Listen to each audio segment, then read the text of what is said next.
안녕하십니까. 2023년 4월 16일 최병무의 팩트 시작하겠습니다. 자, 민주당 전당대회에서 이 돈봉투 사건과 관련해서 검찰이 윤관석, 이성만 의원 등을 압수수색한 날짜가 12일입니다.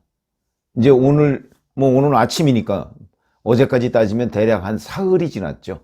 민주당이 이 대응을 놓고 우왕좌왕하고 있다. 이걸 말씀을 드리려고 합니다.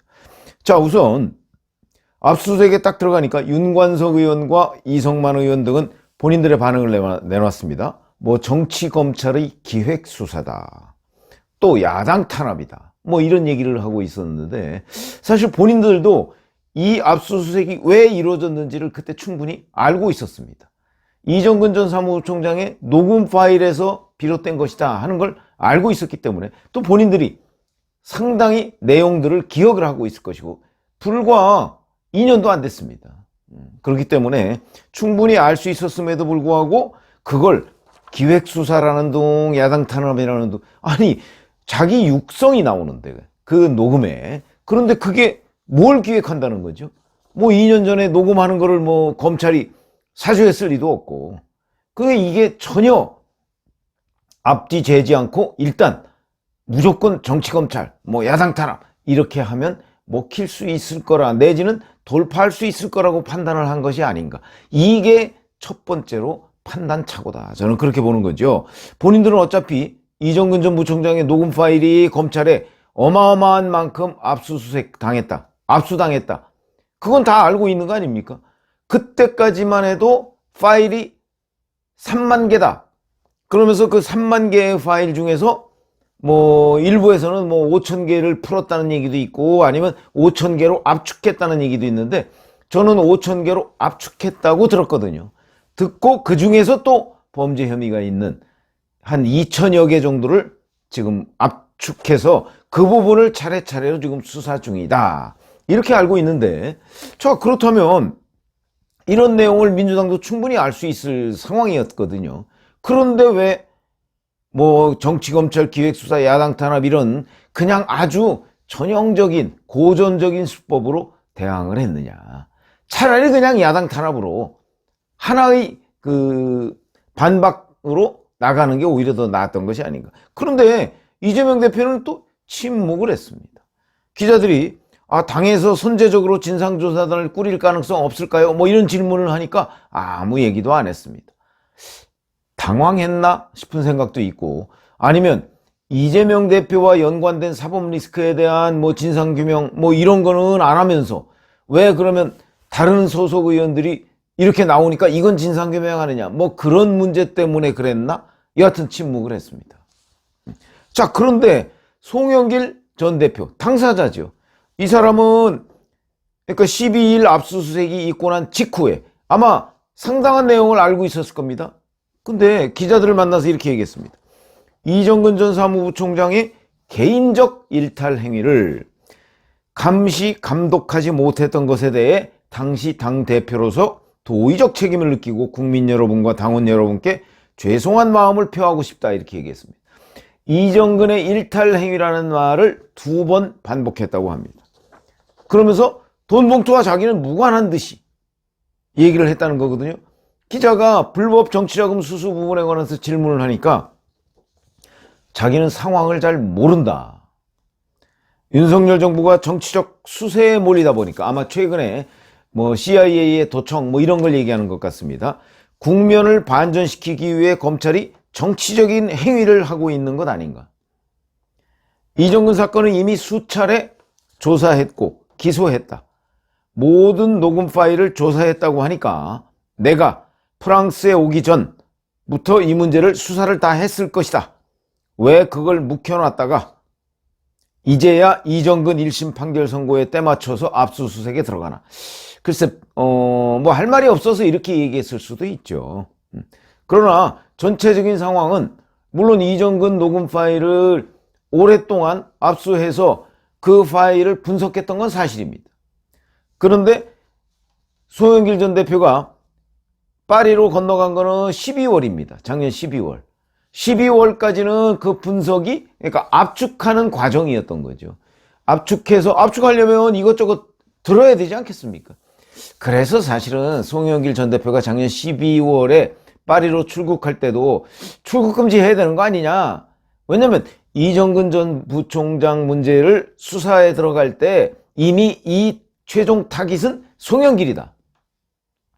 그거 웬만한 사람은 다 알고 있었거든요. 저도 유튜브에서 몇 번 말씀을 드린 적이 있습니다. 그런데 송영길 얘기가 안 나오니까, 그리고 작년 12월에 출국 금지를 안 했습니다. 그래서 간 거 아닙니까?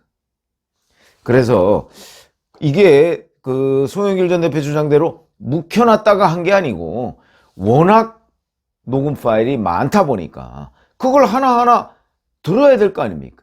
들어서 이게 범죄 혐의와 어떤 연관이 있는가, 이런 것들을 따지다 보니까 작년 12월 송영길 전 대표가 출국할 때 출국 금지를 못한 거죠. 그거는 뭐 객관적으로 다 상황이 파악이 됩니다. 그렇기 때문에 이런 식으로 대응해서는 곤란. 왜냐하면 송영길 전 대표는 본인 잘 알죠. 그러니까 차라리 기억이 안 난다 이런 수준이라면 모르겠는데, 그게 아니고 무슨 뭐 검찰이 정치적인 행위? 글쎄요. 아니 녹음 파일에 있는 걸 수사하는데 그게 무슨 정치적인 행위입니까? 수사 안 하면 오히려 직무유기죠. 자, 그러다 보니까 이제 JTBC 등을 통해서 육성이 나옵니다. 윤관석 의원 육성, 이성만 의원 육성, 그 다음에 강래구 씨 이 돈을 뭐 9,400만 원 중에 한 8천만 원 정도를 마련했다는 그 강래구 씨의 육성, 이런 것들이 다 나오니까 이걸 거기에 보면 제가 어제 말씀드렸죠. 송영길 전 대표를 다 가리키고 있다, 이 녹음 파일이. 그런데 본인이 자기는 모르는 일이다 이렇게 얘기하는 게, 이게 며칠 동안이나 유효한 대응이 될까, 이런 생각이 들고. 자, 그러다 보니까 이제 당원 게시판에 보면 들어와서 조사받아라, 뭐 소속 의원들 뿐만 아니고 당원 게시판에 부글부글 끓고 있습니다. 그리고 송영길 전 대표도 또 다음날 아마 기자를 만난 걸로 보이는데, 지금 나오는 문제는 내가 모르는 일일 뿐만 아니고 뭐 이렇게 또 나옵니다. 여전히 자기는 모르는 일이다 이렇게 잡아떼고 있지만, 처음에 이제 두 번째 날에는 이정근 전 부총장의 개인적인 일탈 행위, 요건 쏙 들어갔습니다. 입장이 살짝 바뀐 걸로 봐야죠. 그러더니 어제 오후에는 강선호 민주당 대변인이 브리핑을 했습니다.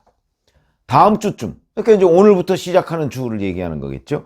당윤리심판원과 같은 당내기구를 통해서 진실 규명이 있을 것이다.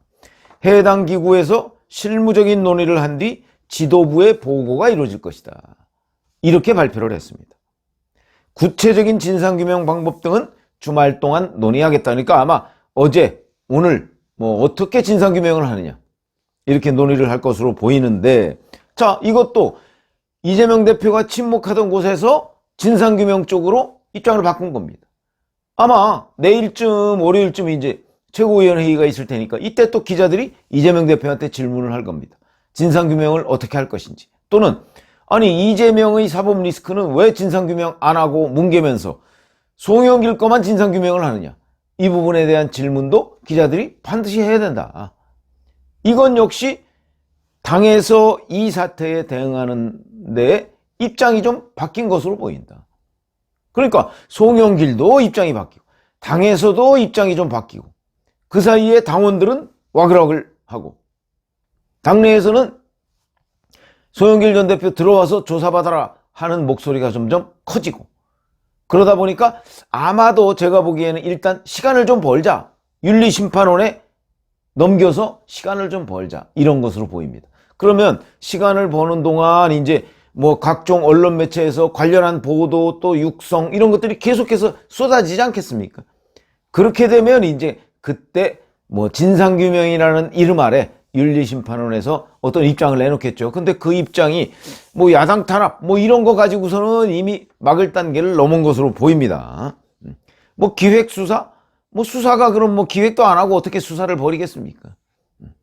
이거는 녹음 파일 때문에 생긴 일이다. 자, 그러면 이게 이렇게 그냥 시간을 좀 끌어가면서 보도 내용을 좀 살펴보자, 이 차원으로 대응할 건 아닌 것 같고, 그런 점에서 보면 우왕좌왕. 그리고 지금부터 나올 얘기는 저도 엊그제 돈 받은 사람이 누구냐? 왜냐면 윤관석 의원, 강래구 씨, 이정근 전 부총장 그 사람들의 육성을 통해서 이 뭐 윤관석 의원한테 형님, 응? 우리도 주세요 라고 했다는 3명. 근데 그 중에 하나는 인천은 아니고 2명은 인천이다. 그래서 제가 하나 둘씩 그 뭐 윤관석 의원한테 형님이라고 할 만한 사람들이 누구냐? 이걸 제가 말씀드린 적이 있습니다. 그런데 그 중에 뭐 이성만 의원은 아닐 것이다. 제가 말씀드렸죠. 왜냐하면 주도적으로 돈 봉투를 만들고 돈을 만들고 했었는데 자기가 그 돈을 가졌을 것 같지는 않다 그랬는데 일부 언론 보도에 따르면 또 이성만 의원도 돈 받은 사람 중에 하나다. 이렇게 지금 보도는 나오고 있습니다. 본인은 부인하는데도. 어찌됐든 그 윤관석 의원보다는 이성만 의원이 나이가 어리니까 형님이라고 충분히 할 만하죠. 그렇긴 한데 뭐 저는 아니라고 보지만 앞으로 나올 거는 결국 돈 받은 사람이 누구냐. 검찰이 10명 정도는 실명을 확보했다고 하거든요. 그럼 앞으로는 이 육성 파일에 돈 받았다는 사람의 실명이 언론 보도로 나올 겁니다. 벌써부터 뭐 그냥 비공식 뭐 찌라시 비슷한 수준으로는 한 10명 정도 이름이 돌고 있습니다. 근데 그걸 아무도 검증을 못하니까 지금 보도를 못하고 있는 거죠. 검증이 안 되니까. 근데 돌고 있습니다. 자, 그렇게 보면 앞으로 이제 실명들 계속 나올 텐데 이걸 정치 탄압이다, 야당 탄압이다 이런 것만 가지고 과연 벗어날 수가 있을까? 그래서 제가 보건대는 진짜 이재명 대표한테 어느 기자가 질문을 했듯이 당에서 선제적으로 이 부분을 먼저 공개를 하면서 자, 죄송하다 이러고 뭐 조치는 이게 확인되고 뭐 법정에서 예를 들어서 인정되면 뭐 다음 공천 배제 이런 것도 하나의 방법이 될 수 있겠죠. 그리고 사죄하고 이런 것들이 저는 선제적인 대응이라고 보는데 지금 그걸 못한 채 우왕좌왕하고 있는 이런 민주당의 모습 뭐 이해가 안 되는 부분은 아니죠. 뭐 자기네들 무슨 정보가 있겠습니까? 결국은 윤관석 의원, 이성만 의원 뭐 불러서 물어보면 부인밖에 더 하겠습니까? 뭐 그런 점은 있지만 그래도 누군가는 이걸 진영 문제로 보지 말고 객관적인 팩트의 문제로 보고 대응하면 오히려 답이 좀 아까 제가 말씀드렸던 그런 방식과 같은 답이 나올 것 같은데 지금은 우왕좌왕하고 있는 단계다. 이렇게 되면 결국 이상민 의원 말대로 이렇게 되면 당이 폭삭 망하는 수도 생긴다. 그야말로 당이 거의 뭐 붕괴되는 지경까지 갈 수도 있다. 근데 지금 민주당 하는 걸 보면 오늘까지 하는 걸 보면 오히려 그런 상황을 방치하고 있는 것 아닌가 하는 생각이 들어서 제가 논평을 했습니다. 고맙습니다.